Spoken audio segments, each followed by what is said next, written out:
believe that being a defender requires more than building shooting skills on a range. It's also a development of the heart, mind, body, and spirit. Join us as we explore what it truly means to be a defender in your training and in your everyday life. Welcome to Defenders Live. Hey guys, welcome to Defenders Live. I am your host, Laura Thorson, and tonight we're going to have a good time on a Wednesday night. We're going to have Mike Davis, the founder of MadeMan Coaching, on tonight. What I love the most about Mike is his passion for helping other people and the example that he sets in his own life for others. The transformation that he's gone through in his life is remarkable, and we'll hear more about that a little bit later. But I also want to mention that since he's put in the work, he knows firsthand not only the triumphs, but also the failures of leveling up and what that really means. So I believe that all of us on one level or another are going to be able to get some value out of tonight's episode.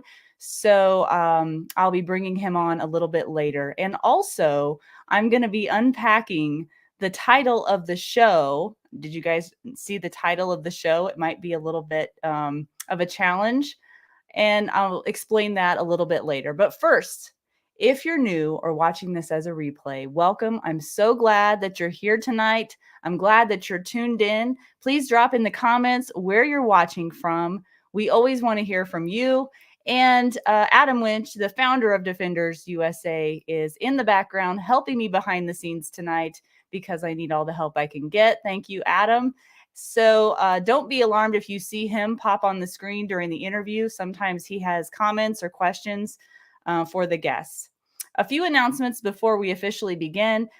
Defenders Live is now officially on almost every podcasting platform. So if you want to tune in an audio-only version, you can go to anywhere that podcasting is streamed, Spotify, iTunes, all of that. So be sure to go over there and check that out. And also, if you don't want to miss another episode or miss out on what's going on with Defenders Live, go to defenders-live.com, go to the homepage, and at the bottom, you'll see where you can sign up for email notifications. I always send everyone an email every week so you guys can know what's going on. And you can also join us on our private Facebook group called Defenders Live with Laura Thorson. So check that out as well. Couple more things. Stay tuned till the end, because I have a couple announcements that I want to share with you, and also what to expect for next week. And don't be shy. If a question pops in your head during the episode, type that in the comments. That's the wonderful thing about being live, is that you can engage with us during the broadcast.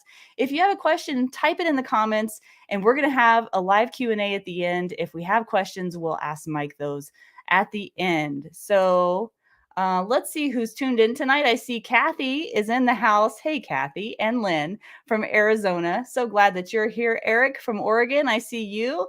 Haven Defense Company is here from Colorado. And some viewers from, Nancy from Montana. Hey, Nancy, that book is in the mail. It's on its way to you. She was our lucky drawing winner from last week. Chuck from Texas is in the house as well. Hey, Chuck, glad that you're here watching. I'm pretty sure I know who's watching from Island Park. I have a feeling that might be Sam. Hey, Sam. And Heather is tuned in as well. So thank you guys all for tuning in tonight. I love being here with all of you. And let me move on to my next section here. Okay, so I do have a tidbit of the week. It's not long, but it's not short. I'm not going to rush it because it's really, really important, you guys. And I didn't really plan on my tidbit of the week actually being the title of the show, but it is. And the reason is because the title of the show says in the beginning, so you call yourself a defender. And it's really a challenge to you guys. And I'll unpack why. So, first of all, let me say, I don't think I have everything figured out. And I'm not here to lecture you on what you don't have figured out in your life, because I certainly don't have it all figured out. And no one does. And if they say they do, you should run. But I do want you to expand your thinking on calling yourself a defender. And here's what I mean. I want you to take my story and think about it in terms of your life. So here are some things about being a defender as an example in my own life. So years ago, I used to think that being a defender meant carrying a gun, period. End of story. I truly believe that. And then I realized that carrying a gun is not a magic I'm safe now tool. And I decided to get extensive training, not only to how to learn to use the gun, but when to use it from a legal aspect. And then I realized if I carry a gun, I have a higher responsibility to be aware of my surroundings and those around me and to pay attention to what's going on so that I might avoid a potential conflict in the first place, because I learned through my training that is the best case scenario, is to not get in a conflict to begin with, right? And because I now saw my gun as the last resort instead of the first, I also started carrying pepper spray because a less than lethal option is a smart thing to have. And then I thought to myself, well, if I'm going to willingly run towards gunfire to protect others, like let's say in a mall, for example, then I must also have sound medical training and tools in order to not just stop the murdering, but to stop the dying until the professionals can arrive. Because as Ed Monk says, time and math, people, time and math. And if you don't know that inside thing, you should go watch the Ed Monk interview I did. So then after that, I thought, well, just because I know all those things, what if someone's trying to drag me into a car or has me pinned to the concrete? What if I have to run for help? How much have I prepared my body for extreme high stress?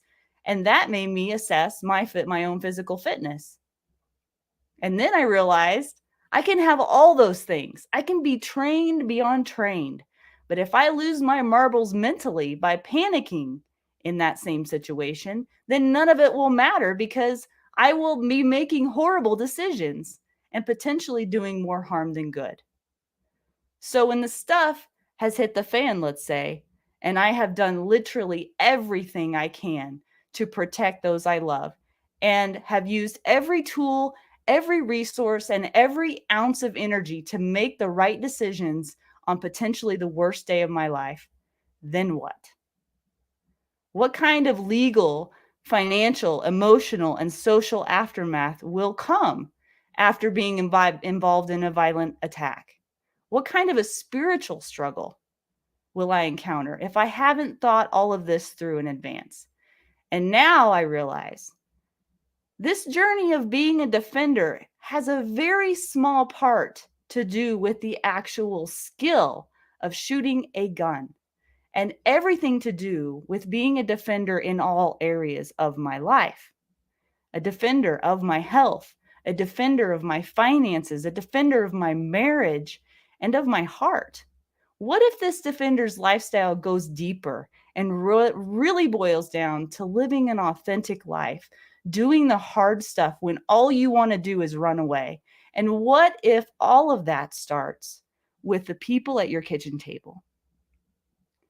Do you really want to be the person who crushes it on the range and then goes home and steps on a Lego and loses your temper and spouts all kind of toxic nonsense into your family?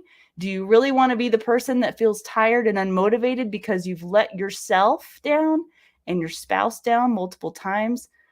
How good of a defender are you really if you're not the protector and a safe place for your family and loved ones?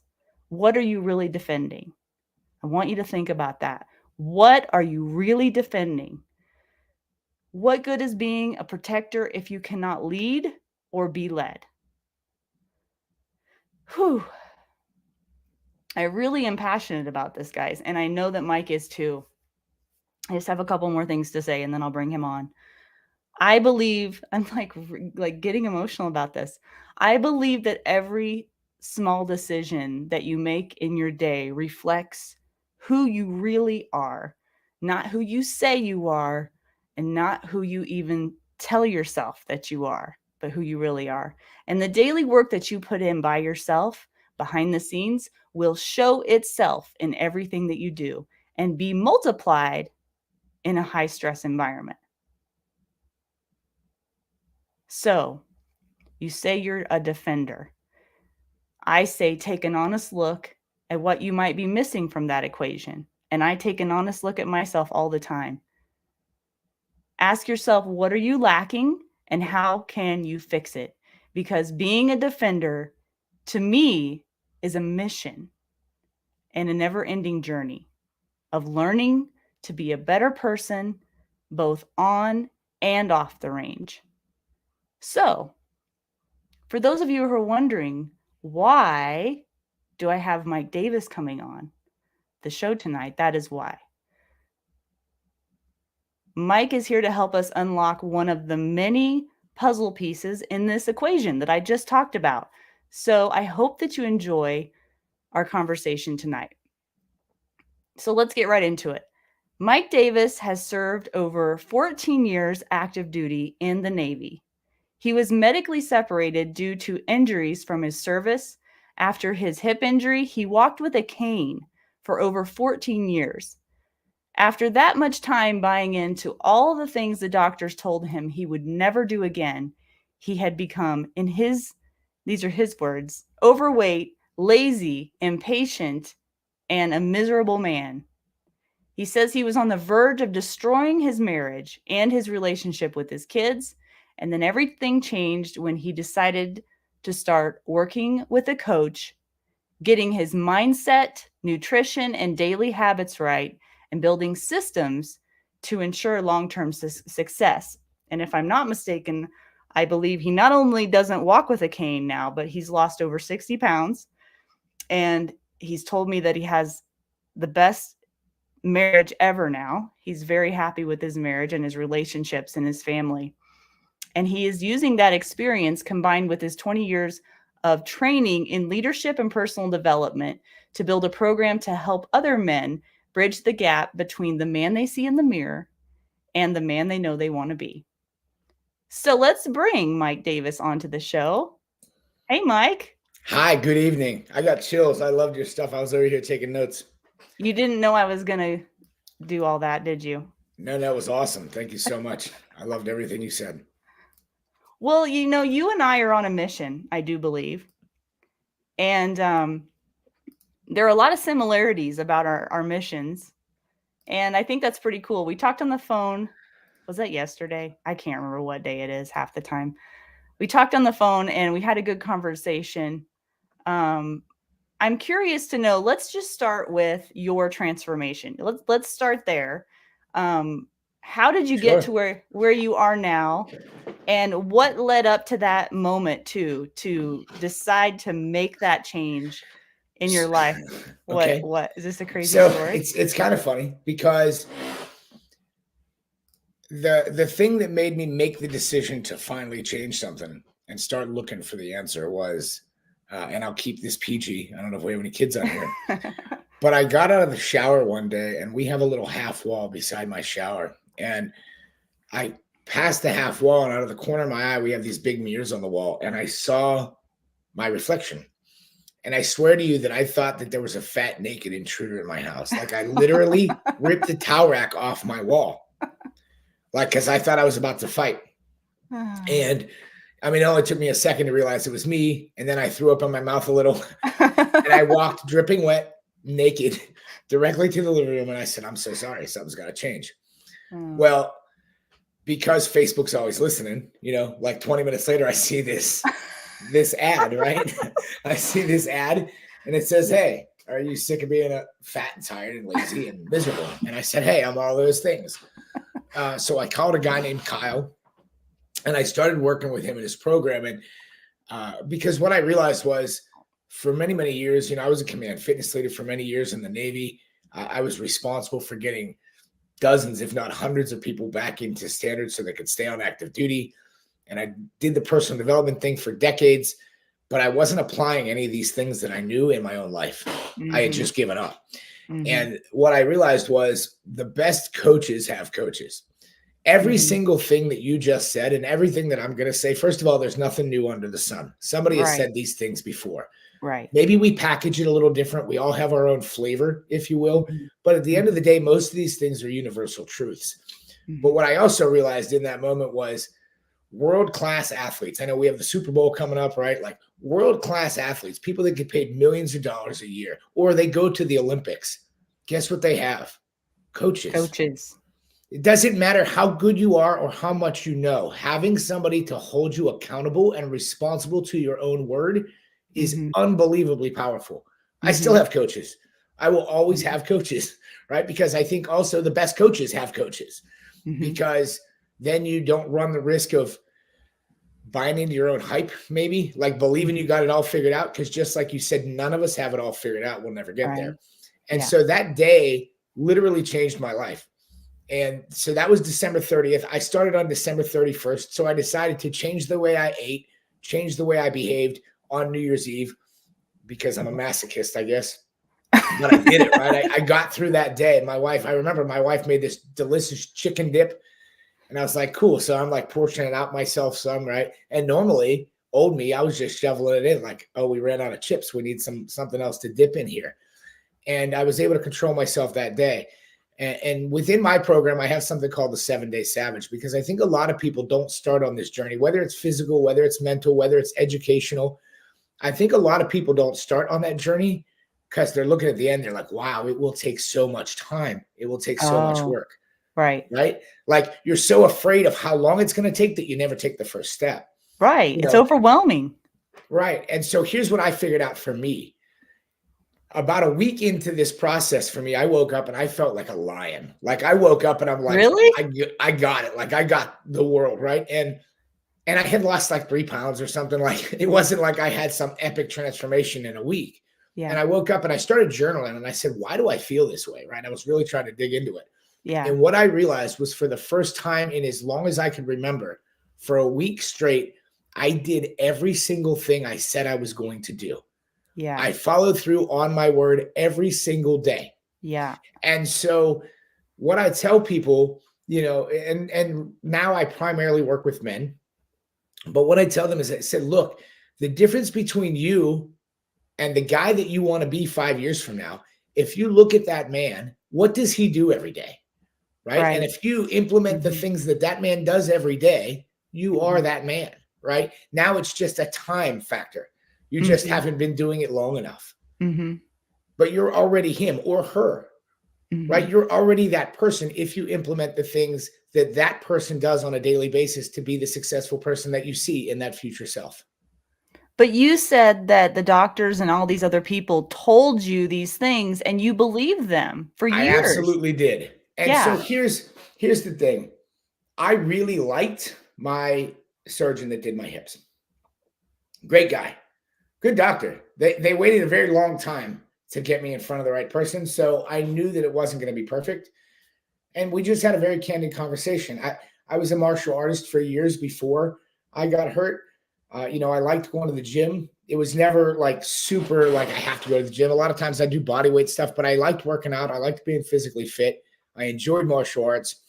And he just said, like, this isn't going to be your life anymore, right? You're not going to be Wow. able to go be a practicing kung fu That's practitioner, right? devastating. You're probably not going to go to the gym very much, maybe some upper body stuff. And and I stayed in decent shape for a while. Actually, my wife and I actually hosted a free fitness camp in the town that we lived in at the time. So I'd go out there with them, and a lot of days I'd have my cane and I wouldn't work out with them, but I still enjoyed seeing people get the results, right? And on a Mhm. good day, I would do some stuff with them, and it was all body weight stuff. But then after a little while, that even, I was to the place where I'd have to soak in a tub for an hour sometimes to get moving. And my kids were Mhm. still pretty young at this point, but I was doing it. But then it was just burning me out because I had a 6 Yeah. a.m. boot camp that I was running, a 6:30 p.m. boot camp that I was running. So I'm soaking in a tub at 4 o'clock in the morning so I can go out and do some push-ups with some, 6-year-old ladies. And so finally I was like, I'm not supposed to do this, right? Like, obviously my body doesn't want me to do these things. So I didn't even realize how large I had gotten and how out of shape I had gotten until Mm. that day that I saw myself in the mirror. Oh, And okay. And So you just, didn't I've never see looked back. yourself that way necessarily. You didn't I see did. the reality. In fact, if you go to my Instagram, I have a reel, and some of these pictures my wife and I found when I put this before and after reel together, I'm like, when was this? I don't even like. It's a good thing I never saw this picture before I did, because I believe that I found what I found when I was supposed to find it, and so my whole path might have been different had I seen a copy of that picture, 6 months prior to that. But Do you I have that picture, that before and after, like on your phone? let me see. I believe that I do. Let me see. I think I actually have it somewhere on my computer. Well, I Uh, don't let I me don't see. think you can share it on here. I just wondered if you had it on your phone real quick and you could, because I Oh wanted yeah. to pull it up, but I couldn't. So Oh, weird. Yeah, I can grab it for you. Give me 1 second. because that picture is so powerful. It's just jaw-dropping, the difference before and after, I Yeah, so I think. don't know if you'll be able to see this on the screen. I don't know where you went. You disappeared off my screen somehow. I made myself small on There I purpose. am. I don't know if you can Yeah, you see it or guys not. see that transformation? Yeah, you can see that. So that is December 31st of 2021 to August 13th of 2022. Yeah. Um, So you yeah, did that in a so that's year? kind of it was about 8 months, yeah, 7.5 months, yeah, eight months, yeah. Wow. And it's Okay. funny that you say that, because during that process, I saw some other guys that had 5, 10, 15 pounds to lose, and they're shredded all of a sudden. And I'm like, it's taking me so long. What is happening? And then Wow. I got to that point, and people are like, there's no way you did that in 8 months. I'm like, I'm telling you, that 8 months felt like 8 years to me. It's all Really? perspective, right? Um, and I did, and I apologize. I don't want to go off track of what you want to talk about, but I wanted to mention something, because you were talking about the defender and being a defender. Yeah. And one thing that is interesting, and I'm sure you guys have your own acronyms, but I just wanted to share this. My Sifu, my Kung Fu teacher, has an acronym that he uses, and I love it because, I run MadeMan coaching, and the acronym is DADDY, right? It's DDADDE, right? Daddy.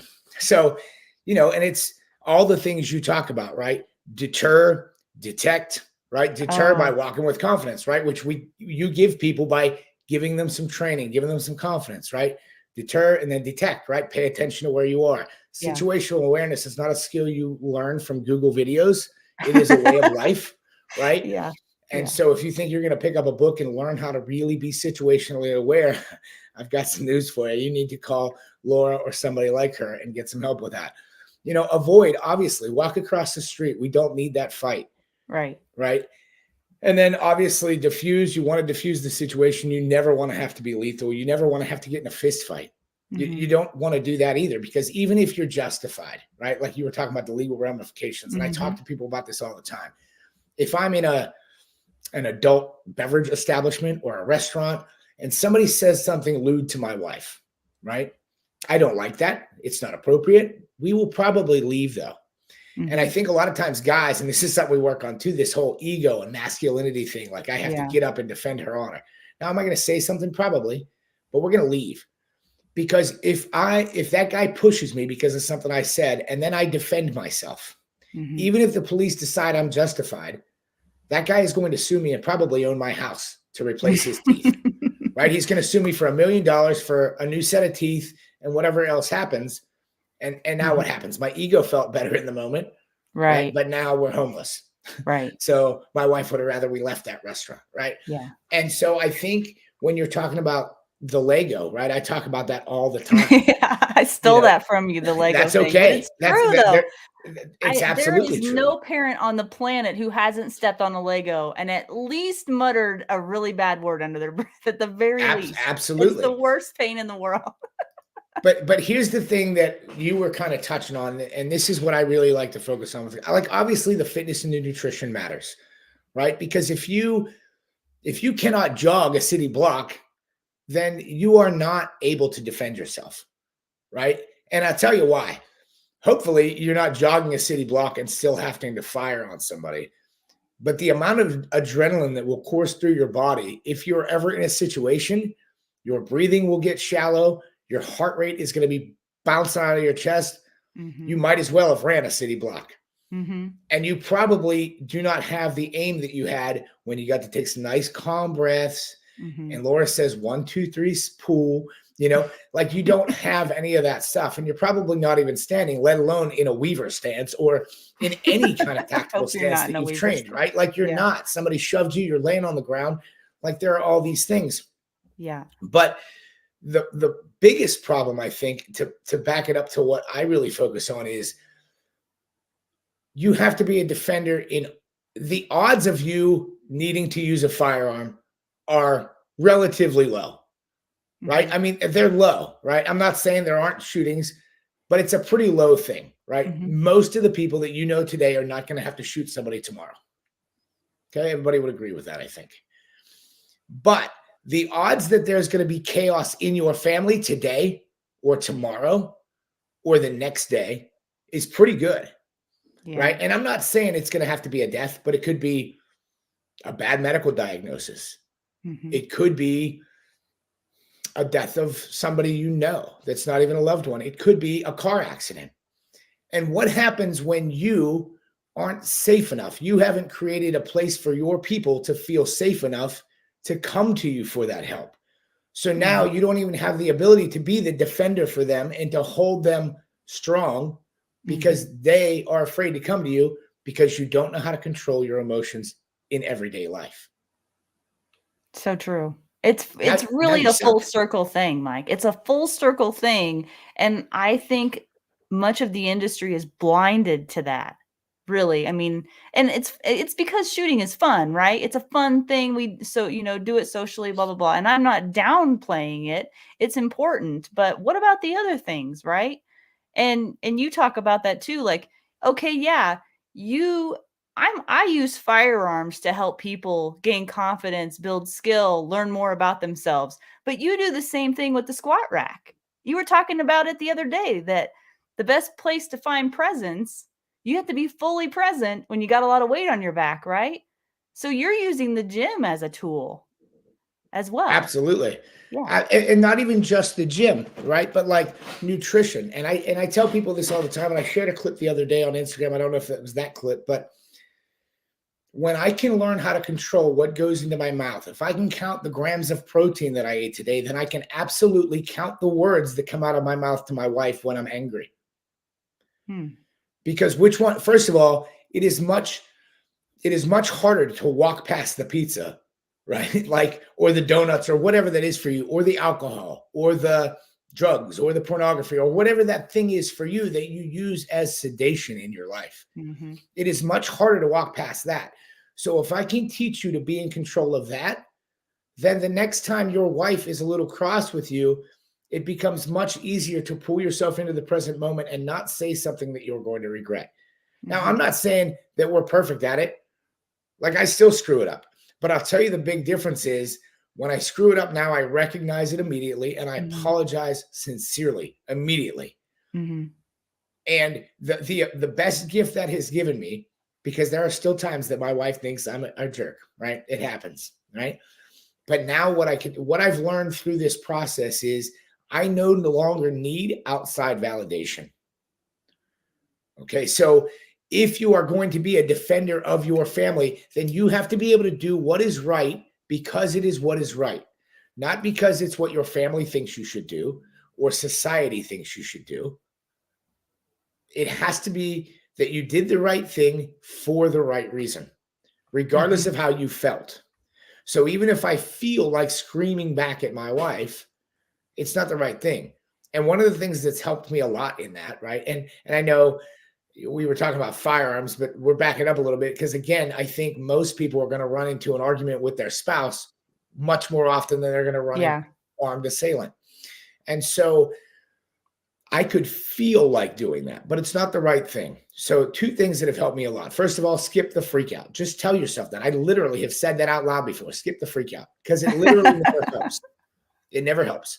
The Yeah. other thing that I literally say out loud, these are just chemicals in my brain. Hmm. I say it all the time because I feel anxious or I feel angry. And these are just chemicals in my brain. If I go for a jog or I walk into another room and smell an apple cinnamon candle, like anything else that I can do to take my mind off of that for a second, if I can give my body 5 minutes, the chemicals will be totally different, right? The chemicals are changed. Hmm. So you can literally tell yourself that and say, look, these are just chemicals. Like, this is how I feel. But if we allow how we feel to shape what is our reality, then we will bring the worst parts of our reality to fruition. So this is not about relentless willpower. This is about, you talk about building systems in your life, which sounds like building discipline. Can you unpack that a little bit? Because I don't want people to think that this is all about just gritting your teeth, and because we all know the right thing to do. I think most of us do know the right thing to do. What causes us to do it anyway?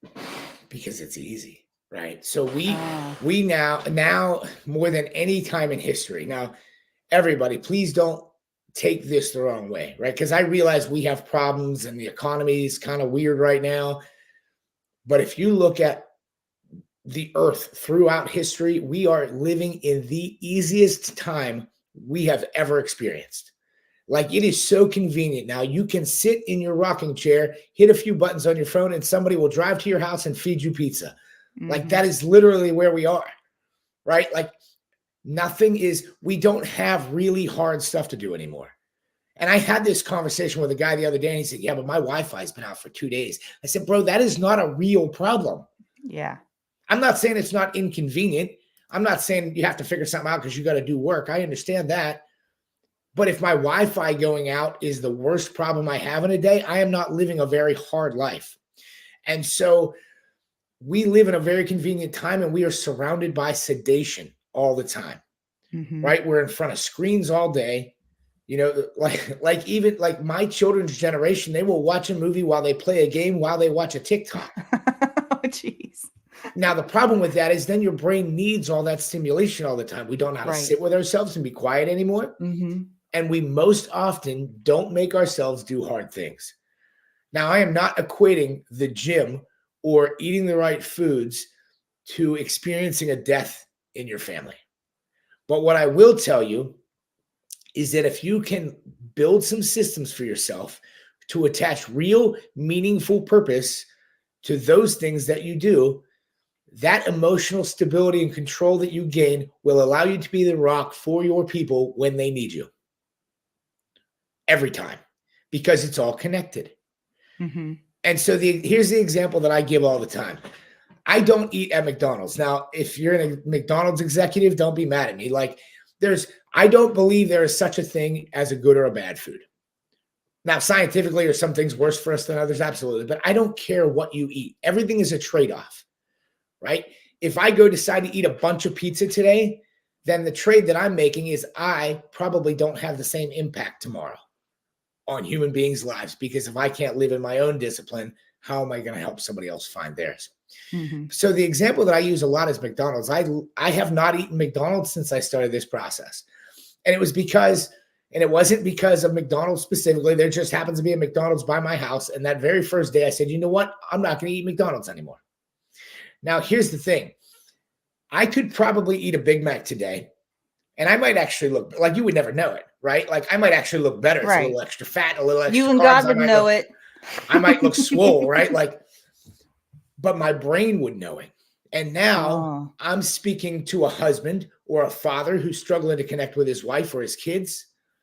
And now, because my subconscious mind knows that I let myself down and didn't follow through with my word, this guy still doesn't know that, but maybe I'm just a little less impactful. I'm a little less passionate. And this guy doesn't make the decision to change his life. And he's divorced in a year and his kids are going back and forth. That's on me. That is the purpose that I have attached to not going to McDonald's. So I never feel disempowered when I drive past a McDonald's. I never feel like, oh, I wish I could. Never. Right. Like you're missing out on something. Every McDonald's I see, I literally say, I am going to impact somebody today. Yeah. I'm going to change somebody's life today. Thank you, McDonald's. Have a great day. If you can learn how to attach real purpose and meaning to all of these little things that we do, going to the gym isn't about going to the gym. Going to the gym is about A, following through with what I committed to, and B, being the best version of myself physically for my family. If my house caught on fire right now, I could carry everybody in my family out of it.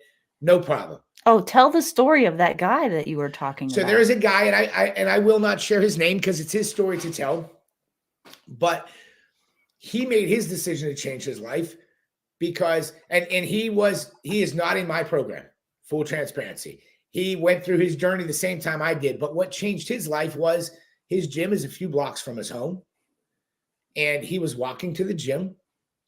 And so he was walking every day to the gym. He was at the gym working out, and his home caught on fire. As soon as he found out, he ran outside and he was running home because his family was in the house. He could not make it the whole way home. He had to stop and get his breath. Now, how agonizing is that when the people that you love the most on this planet, you cannot physically get to help because you allowed yourself to get to this place physically? Yeah, that would be the worst feeling. I'm not saying we have to all be able to run the Boston Marathon. Yeah. But if you are not doing something every day to be in better shape for the people that you care about, then what you're saying is that you care more about comfort and your own sedation than you do about those people. And I know nobody wants to hear that. No, nobody wants to hear that. And the people that really don't want to hear it aren't watching right now. That's true. They're watching Netflix. And I have no problem with watching television. Yeah. But you have no idea how many times I've talked to people and they say, well, I just don't have time.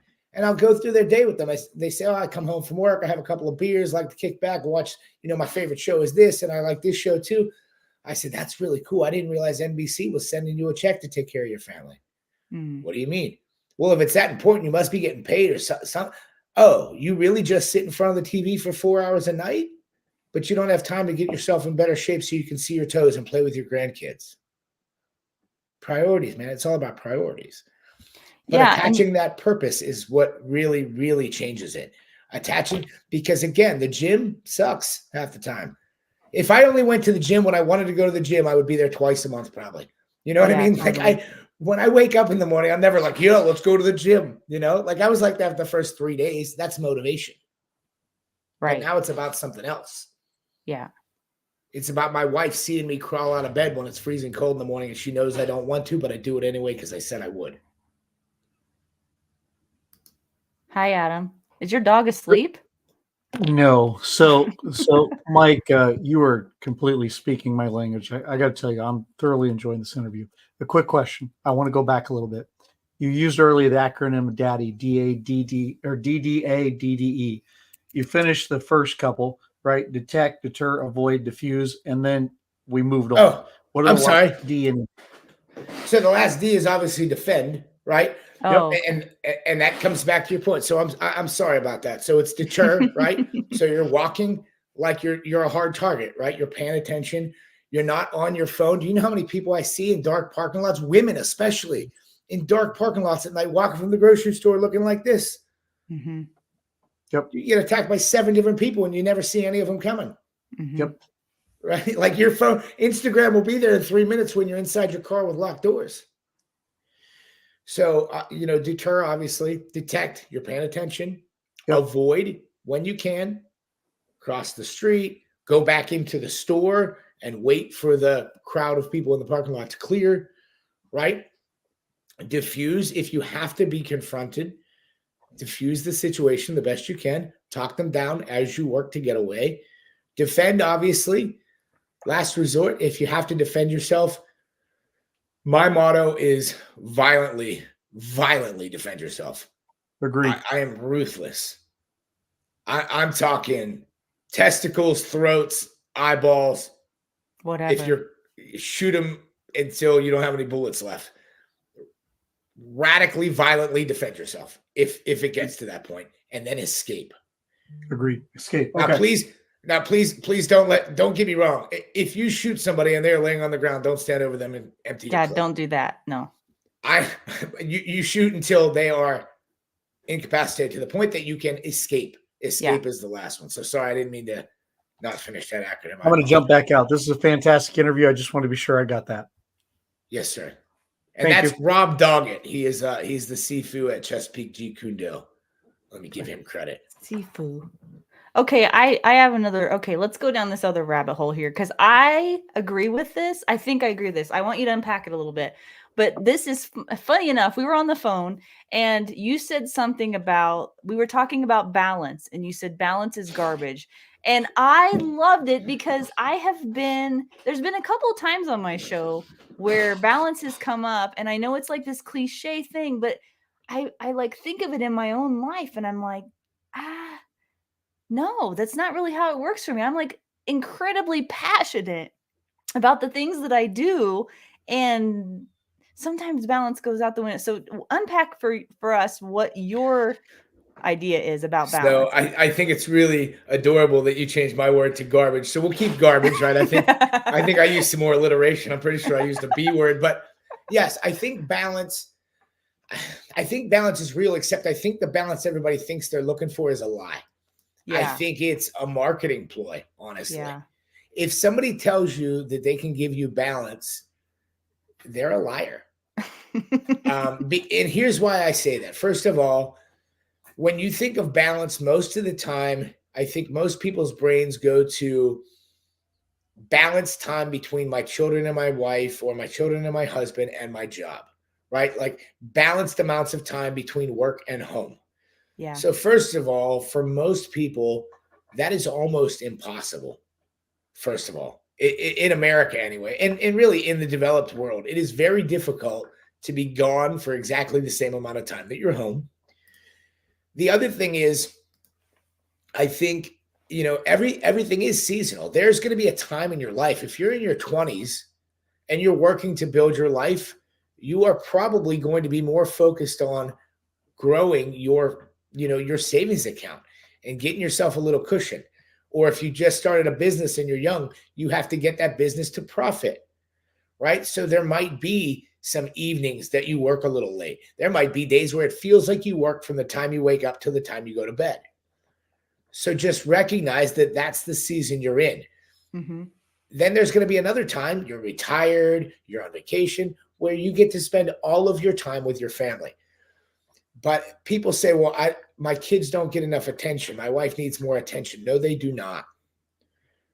Attention is the wrong word there. It's the one everybody uses because people understand it and it sounds easy.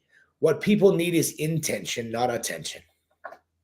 And what I mean by that, and I think we talked about this, if you have children or you have a wife or a husband, they have never, ever said to you, I really want to hang out with you for 38 minutes.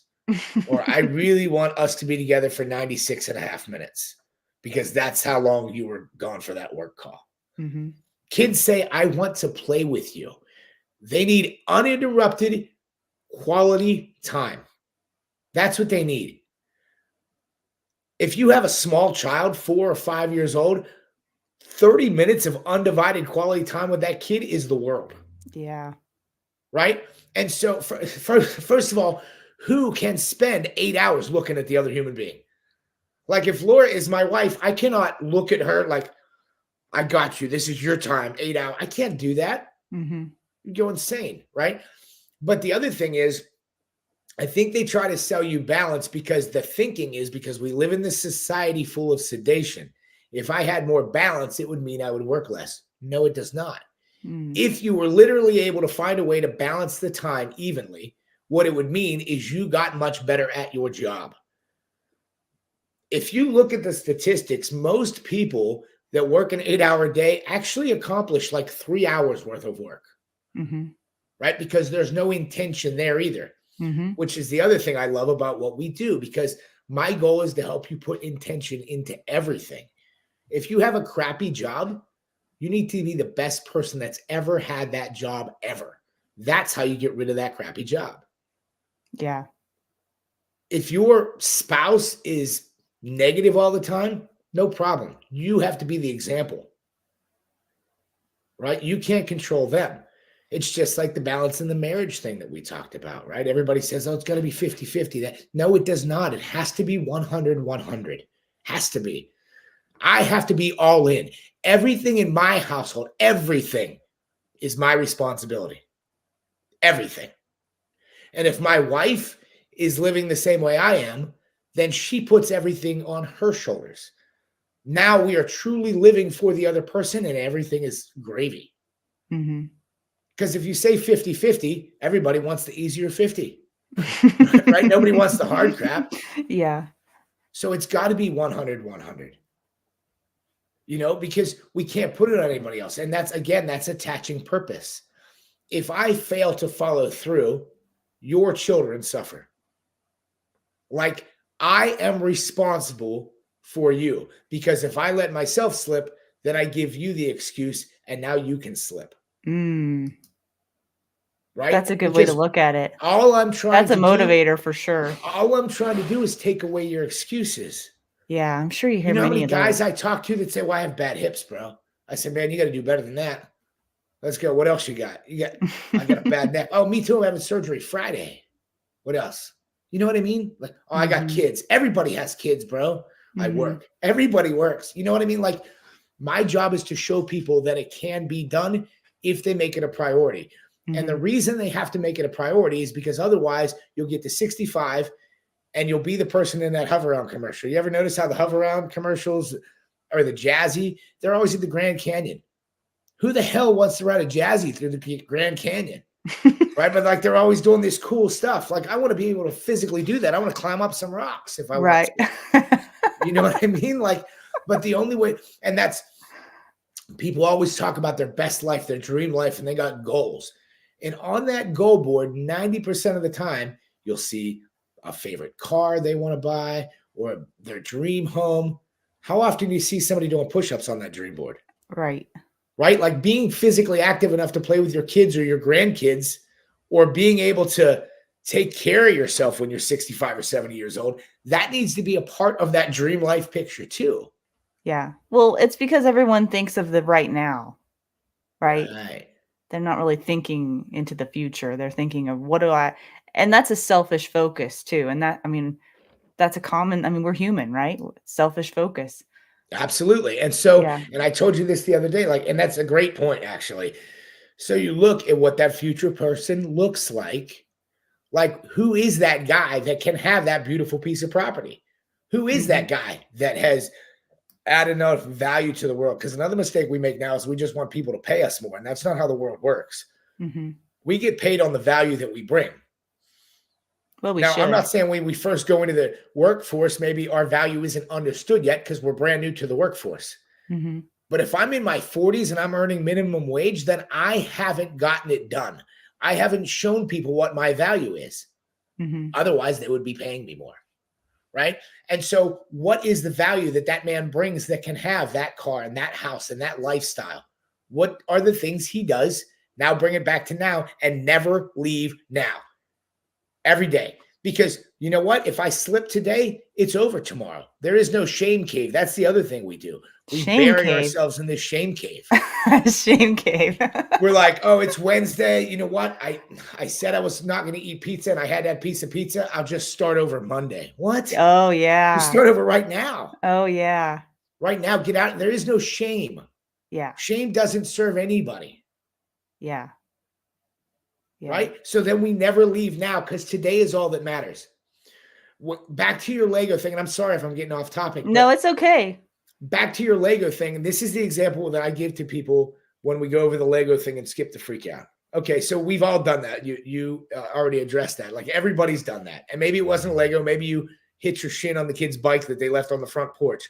Whatever. Everybody has that thing in their life. You flip out. Right? Because it's the 75th time you told the kid to do this.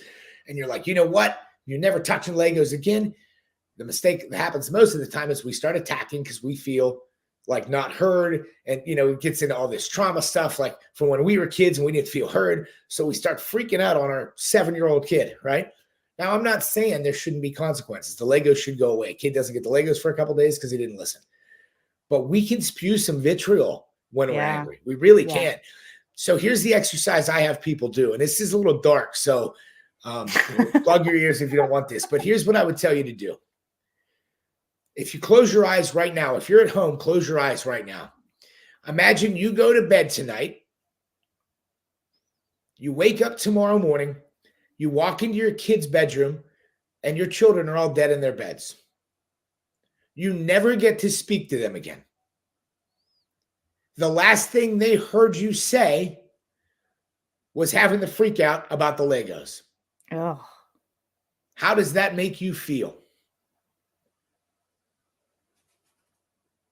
Or more likely, because we're the older ones, we die. And the last thing we ever said to our children is that they were little SOBs because they didn't put their Legos away. Right? It puts it into perspective, because if it isn't going to matter in 3 years, you shouldn't let it take 3 days of your life now. But we do it all the time. Yeah. About coworkers, about our kids, about our spouse. Mm-hmm. Do you know how many spouses I know that are sleeping in separate bedrooms and they had a fight 2 years ago that started off? I'm like, oh my gosh. Have you? But it gets worse and worse and worse, because the longer you're away, the harder it is to come back. Mm-hmm. Right? The longer you're off the train, the harder it is to jump back on the train. Yeah. Yeah. Because of ego and shame. Because you don't want to jump back on the train, because all those people that stayed on the train are further along than you. And you don't want them to see you come back. That's stupid. I feel like a lot of this all comes back to, and we don't have a lot of time left. We have like 10 minutes left. Sorry. No, I'm not hinting anything. I'm just stating a fact. You're doing great. It's awesome. And there's so much on my list that I don't know if we'll ever get to it. And I forgot my question. It feels like to me that you can find a common thread in a lot of this that leads back to fear. And you had a story about, and I don't know if it's really a story, but it was an analogy of a soldier. And you said the soldier isn't brave. Yeah. Isn't that what you said? He's not brave. Yeah. What was that? And it's interesting because a friend of mine said this to me, one of my mentors actually. And it's interesting because he's never been in the military. And then, I started thinking about it. I'm like, I've actually seen this exact thing play out in real life.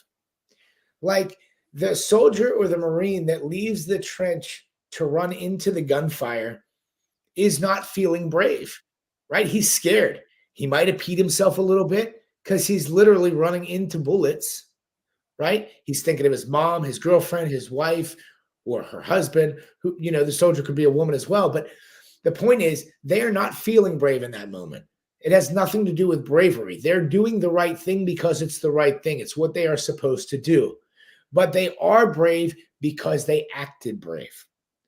They are not brave because they felt brave, because they did not feel brave. We are not what we feel. We are what we do every time.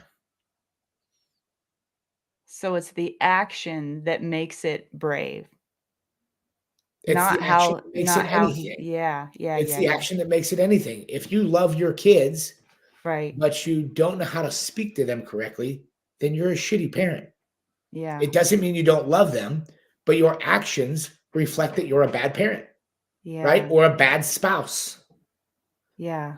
It's your actions that actually matter. No police officer has ever arrested somebody for what they felt like doing.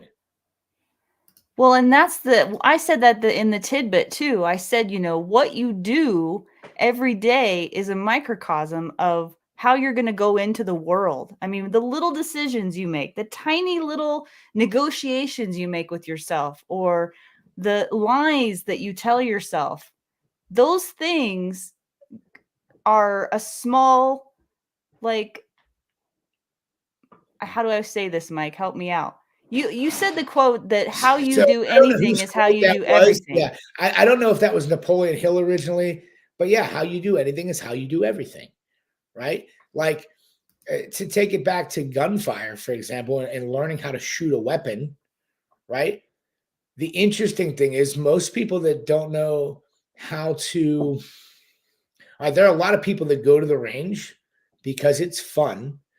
But if they say, Laura, I want to become a marksman, I can almost guarantee you most of the people that start that and don't finish are also out of shape. And they also don't have a great relationship with their spouse because they don't follow through. They don't start what they finish, or they don't finish what they start in other areas of their life. They don't follow through. Because if you don't follow through, you don't follow through. Right. And whether you don't follow through, right? Like that's who you are. Yeah. But it doesn't have to be that way. The one thing, just in case we run out of time, the one thing I want everybody to know is you are not broken. Because that's the other thing I get a lot. Guys call me and they're like, well, I'd love to work with you, man, but I'm so far gone. I have literally worked with people that had a gun in their lap when they called me. Like, you are never too far gone if you are ready to do the work on yourself. Ever. I've had wives call me and say, look, I really need my husband to talk to you. Right on. I'd love to talk to him, whether I work with him or not. If I don't work with him, I'll send him to somebody that can help him. But you are not broken. You are human. What is broken is our view of what it means to be a man. Men are told to man up, act like a man. Men don't cry. Now, I'm not saying that like I'm a big, huge fan of crying in public, but if I need to cry, I'm going to cry because I recognize my emotions. I don't act on them, but I recognize them. A lot of people take Stoic philosophies and these kinds of things, and even some Buddhist philosophies, and they twist them, right? And like, I've had people tell me 1,000 times, Stoicism, like, you don't have feelings. That's not true. We just don't let our feelings dictate our actions. Like, that's a Stoic principle. Not men don't have feelings. Of course they have feelings. We're human beings.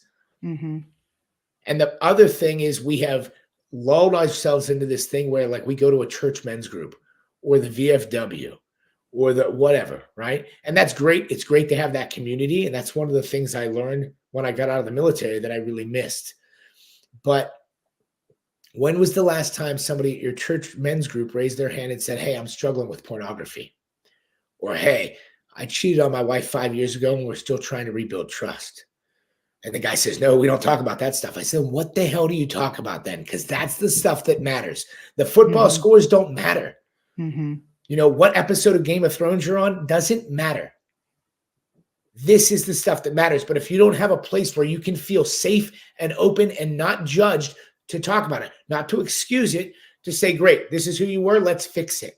No judgment, only love, but also no excusing. No, oh, it's okay, buddy. We don't do that either, because that doesn't help anybody either. It helps you in the moment, just like eating a donut helps you in the moment, but it doesn't really help you.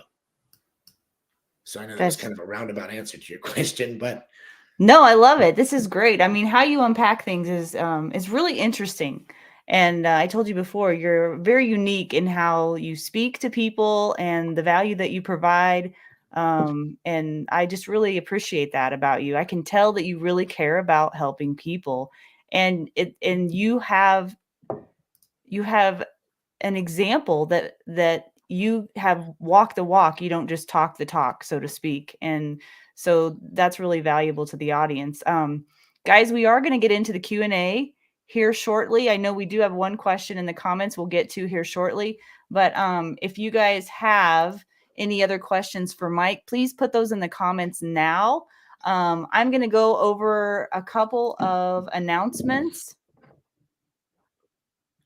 Yeah, that's what I'm going to do. I'm going to go over a couple of announcements, and I'm going to bring Mike back on for the Q&A, and then we'll finish up the show here. So, Mike, I'm going to take you off the screen, but I'll bring you back in just a sec, okay? No problem. Thanks so much. Okay.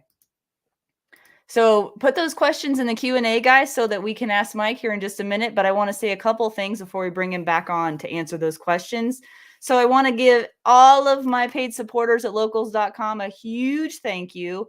To all of you guys that are supporting me. I truly, truly appreciate you. You have no idea how much you help me. And I want to let you know that we did drop episode 6 of Defenders Uncensored on that channel on locals.com. It is now up. And we are going to be having another one next week. So, and there's a lot of stuff going on in the world right now, a lot of stuff to talk about. Defenders Uncensored, if you're not familiar with it, is a series of roundtable discussions that I host where we talk about topics that might be considered controversial, but we don't think they should be. And they're usually sprinkled with some inappropriate humor and a lot of truthful conversation. They're very, very helpful for me personally, just to talk about what's going on in the world with some of my favorite people and to get other people's opinions as well. So that's why they're a roundtable discussion. And if you're interested in checking those out, you can go to locals.com, go to the Discover tab and search Defenders Live, and you can find those Defenders Uncensored episodes. Also, I'm going to be sharing some exclusive merchandise on that channel as well pretty soon. Adam and I have been behind the scenes designing some exclusive merchandise. That's all I'm going to say, but it's really fun stuff. And I'll be revealing some of that on that channel as well. So be looking for that.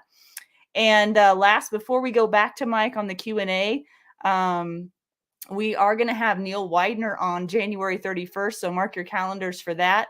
That's coming right up. And we're going to be doing something a little bit different with Neil from Active Self-Protection.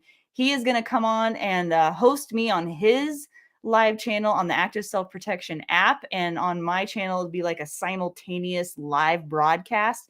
And Neil's going to be asking me 7 random questions. I don't know what they're going to be. And I don't like being in the hot seat. So that's going to be interesting. And I'll be asking him 7 random questions as well. So just as an FYI, you can get 30% off your first 3 months of that Active Self-Protection app. If you're interested, go to watch.activeselfprotection.com. Use the code DEFENDERS30 to get 30% off there. So let's go back to Mike here. And let's see what questions we have. Come on, guys. We got to have more than one question. There's got to be more than one, but this is a good one, Mike, and I'm glad Scott brought this up. So Scott wants to know these systems that you're talking about. How do we build them and where do we start? Such a good question. So typically we start with a couple, right? You can't start with 10 because people aren't ready for 10. People are barely ready for 1. So most of the time, in my experience, in my journey with the coaches that I worked with and in the system that I run, typically we start with a couple of basic non-negotiables, right? We will start with getting the exercise in daily. We will start with paying attention to what's going into our mouth daily. And then typically we'll pick a third one. For me, I'm a big fan of journaling. I also like early wake-ups just because people find they can get a lot more done when they wake up early. But I also know I've worked with some guys that are 65 years old and they're retired. There's no reason for them to wake up at 5 a.m. But either way, I am a big fan of journaling and some self-reflection, whether that's a gratitude journal or just a journal of the day's events. So typically we start with 2 or 3 things. We make those non-negotiable, and then we, dial that in over 2 or 3 weeks. And once we have that pretty solid, then we can start stacking onto that foundation. Okay. So it's not like a tidal wave like how you started. Correct. It's not break them in slow. It's not everything all at once, but we do dial a couple things in very quickly because for most people, their exercise is lacking and their nutrition is garbage. Right? Because it's very convenient to grab a cheeseburger or something that's wrapped in plastic and already cooked. It's just very convenient. Right. But I do not do like, oh, you can't eat this food or that food. I don't do any of that. And if anybody's curious, they're welcome to go to the website. I have a little application there. I'd be happy to talk to anybody and see if it makes sense for them or somebody they love. But, and actually, if that does happen, on the bottom of my application, there is a little space that just says, is there anything else that I should know? And you can just put in there that you heard us on Defenders Live. My wife and I sat down last night and worked out a bonus. So anybody that comes from this, oh, sweet, will get a special bonus package included as well. But yeah, so start small, dial a couple things in really well. Because, Bruce Lee used to say, you need to be more afraid of the guy that does one kick 10,000 times as opposed to the guy that has done 10,000 different kicks one time, right? Being very, very dialed in and good at a few things will radically change everything about your life. That's really good. Okay, and there's one more question so far. Is your coaching virtual? And if so, do you do in-person coaching, and what is best? So, if I could do everything in person, I would love to, but it allows me to help many more people virtually. So my program includes one-on-one virtual coaching as well as group calls where all the men get together. And we kind of facilitate that. And typically I'll have a topic, but a lot of times it's really just led by the guys and where their needs are. Because I think the other thing we all believe is that we're alone on this island very often. We say, I'm the only one that's dealing with this. But when we actually open up about it, you find out 7 guys just went through the same thing. And, my goal really with MadeMan coaching is to make it the most valuable thing people have ever gotten involved in. So I continue to add things, until about 4 weeks ago, we had 1 group call a week and 30 minutes of one-on-one coaching every month. And so the one-on-one coaching got quadrupled, and now we're up to 3 group calls. So I will continue to add value as long as I humanly can. And then when I get to that point, then I'll hire some more people. So most of it is done virtually. If you live in my area, I would love to meet with you. But again, it is very difficult. I couldn't possibly fly to every state. Right now I'm working with guys in 9 different states. So where is your area? So I live in Chesapeake, Virginia, in the Hampton Roads area. So yeah, there you go. So I'm in Hampton Roads, and we are planning some events. They'll probably be once or twice a year. We'll get together, and I think right now part of the reason that I'm looking for the property size I am is I think we're gonna do some cool stuff. We're gonna teach people how to Ranger file, and potentially take some simunition rounds out there and build a mission. Sweet. Okay, build a mission file for them and do some surveillance, and it'll be really cool and a great bonding experience. So that is in the works, but I would guess that's probably at least 8 months off. Cool. And you don't have to be prior military for that, right? Correct. Good. Correct. We will do the teaching. In fact, we may have you come and help do the teaching. Yeah, I was just saying, are girls invited or? Absolutely. You can be the range safety officer. That'd be awesome. Sweet. Yeah, I would love that. That's so cool.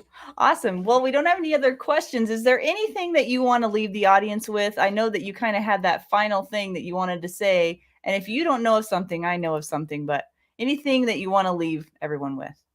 One thing that I would like to just make sure is very clear. I don't have this all figured out, right? You had mentioned that I walk the walk, right? But I'm walking the walk. Like I'm still working every single day. And that's the magic, is that we will never get there, right? And just knowing that is so freeing. I can literally get better in my marriage, in my relationships, in my personal discipline every day for the rest of my life, and I will still never be perfect. Mm-hmm. And so it is a process, and the me 10 years from now will look back at the me now and be like, wow, that guy was all right. He was pretty good. That's my goal, and I am chasing that goal forever. But I just wanted to thank you so much. I love this show. I love what you guys are doing. And if anybody wants to reach out, even if you're a woman, if you want to have a conversation, if there's somebody that you think I can help, or if you need something, I can try to refer you to somebody that would be a better fit for you. I have no problem doing that. Yeah, cool. Absolutely. Awesome.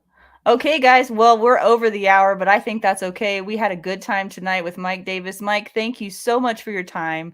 You've been so much fun. I knew you would be. And I love your passion. Thank you for having me too. You bet. I love your passion.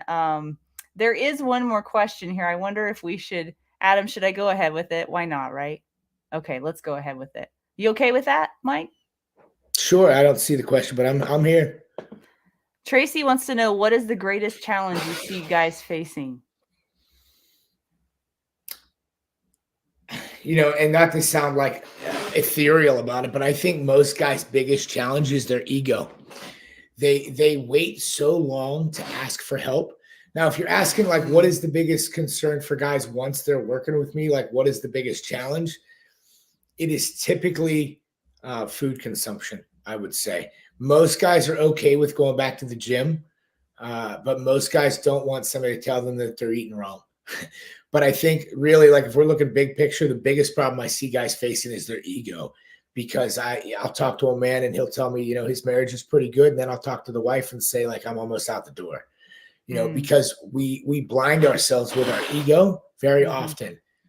Because we're living, I call it Al Bundy syndrome, right? We're remembering that high school touchdown pass we caught, and we're forgetting that it was 25 years ago, right? And so we lean on our past success, and then it robs us of the presence of mind of right now to work on the things that we're weak in now. I hope that answers your question. Yeah, that's so good. Yeah.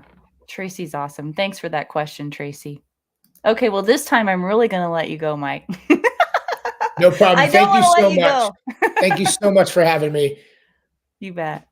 All right. Thank you. Okay, so this is what to expect for next week. And when I was putting my show notes together, I panicked and I realized, I forgot to put who's on for next week, but I got it done. Okay. Sorry about that. So next week, I will be interviewing Wayne Black. So Wayne Black is the author of School Insecurity, which is a comprehensive guide for parents and educators on school security.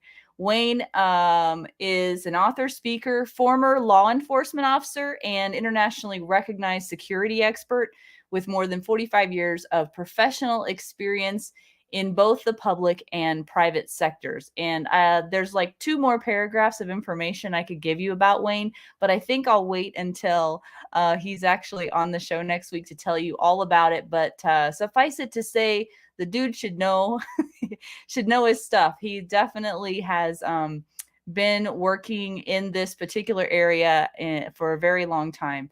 So I'm looking forward to sharing Wayne with you next week. I hope you guys got a lot of good information out of the show with Mike Davis. Please put in the comments your thoughts about that. Always want to hear feedback from you guys. And I'm looking forward to seeing you again next week, Wednesday, 7 p.m. Mountain Standard Time. Until then, take care.